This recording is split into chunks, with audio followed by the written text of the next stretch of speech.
पाऊस चालू झाला मंडळी तर आपण काय करतो, सगळ्या प्रकारची भजी बनवते. कांदा भजी किंवा बटाटा भजी, आणखीन कोणते. तर आहे ना, हरभऱ्याच्या डाळीचा मसाला वडा कधी बनवला का? आणि खायला म्हटलं ना, इतकी चव लागती त्या वड्यांना. खूप छान वडे लागतात आणि त्यात सोडा घालायची सुद्धा गरज नाही. बिना सोड्याचे, बिना हळदीचे हा मसाला वडा आहे हरभऱ्याच्या डाळीचा. नमस्कार मंडळी, मी ज्योती. तर जितक्या प्रमाणात करायची तितकं मी 1 कप हरभऱ्याची डाळ घेतली आणि त्याला 1 पाण्याने स्वच्छ धुवून घेतली. त्यानंतर आहे ना, भिजण्यासाठी पाणी टाकलं. तर ही डाळ आहे ना, कमीत कमी 2 तास तरी भिजवायची, 2-2.5 तास. आणि ही डाळ तेव्हाच भिजती, पाण्यात जास्त वेळ लागत नाही. तर 2 तासासाठी मी आहे ना पाण्यात भिजत ठेवली. तर 2 तासानंतर बघा, डाळ आहे ना छान शिजली आणि जास्तसुद्धा साहित्य लागत नाही. अगदी घरच्या साहित्यामध्येच हे वडे तयार होतात. तर डाळ आहे ना छान भिजली. तुकडा करून बघितला तर तुकडा झाला. तर आता त्यातलं पाणी काढून घेतलं आणि थोडं थोडं मिक्सरच्या भांड्यात फिरवून घेतलं. तर बिना पाण्याची डाळ वाटायची आपल्याला. त्यासाठी काय करायचं ना, थोडं मिक्सर बंद चालू करायचं आणि त्यानंतर चमच्यानी फिरवून त्याला बारीक करायचं. तर एकदम बारीक पण नाही आणि जाडसर पण नाही. जसं रवाळ असतं ना, तर रवाळणी करायचं. आणि त्या अगोदर आहे ना, मी काय केलं, 1 चमचा आहे ना डाळ काढून ठेवली बाजूला, अख्खी डाळ. तर आता डाळ पूर्ण वाटून घेतली. त्यानंतर 2 ते 3 हिरव्या मिरच्या तोडून टाकल्या, 4 ते 5 लसूणच्या पाकळ्या टाकल्या, अर्धा चमचा जिरे टाकले आणि आता ह्याला आहे ना जाडसर मिक्सरला वाटून घेते.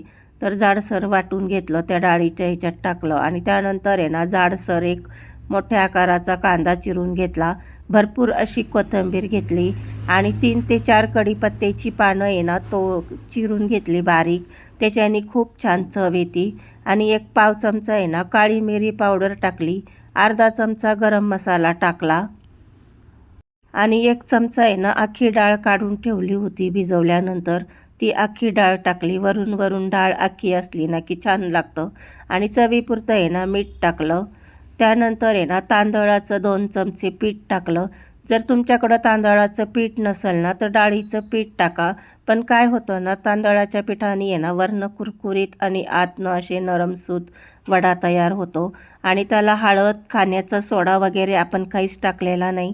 आणि त्याला जास्त प्रेस नाही करायचं. आल्हाद हाताने, हलक्या हाताने त्याला असं मळून घ्यायचं. त्यात पाणी वगैरे पण टाकायचं नाही आपल्याला, फक्त हलक्या हाताने असं पीठ मळून घ्यायचं. त्यानंतर हाताला थोडंसं पाणी लावून घेतलं. ज्या आकाराचा वडा करायचा त्या आकाराचा एक उंडा करून असा हातावर छान गोल गरगरीत थापून घेतला. आणि थोडी आहे ना पातळच करायचे, पातळ वडे छान लागतात. अशा गोल गोल वडे पाडून घ्यायचे, हातावरती थापून घ्यायचे. त्यानंतर आहे ना तेल चांगलं गरम करायचं आणि त्यानंतर गॅस मध्यम करून आपल्याला एक एक वडा त्यात सोडायचा आणि मध्यम गॅसवरती शेवटपर्यंत तळून घ्यायचे. आतपर्यंत तळल्या जाईल मध्यम गॅसवरती. तर असे लाल होईपर्यंत आपल्याला तळून घ्यायचे.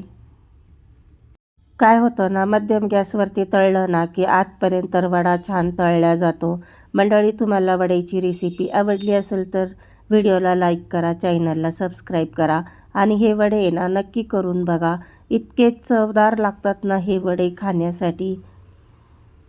आम्ही जेव्हा बालाजीला जातो ना, तिरुपती बालाजीला, तर तेव्हा ती आंध्राची बाउंड्री चालू होती ना, तर त्यावेळेस आहे ना सगळ्या स्टेशनला आपल्याला हेच वडे बघायला मिळतात. पण आहे ना आपण घरात पण करून खाल्ले ना तितकेच भारी हे वडे तयार होतात. आणि त्याबरोबर मिरची चटणीची पण गरज नाही मंडळी. तर बघा, वरनं किती कुरकुरीत आणि आतनं एकदम नरम. आणि असं चिवटपणा तर अजिबात येत नाही, कारण आपण तांदळाचं पीठ याला वापरलेलं आहे मंडळी. नक्की करून बघा, इतके छान वडे लागतात ना खायला.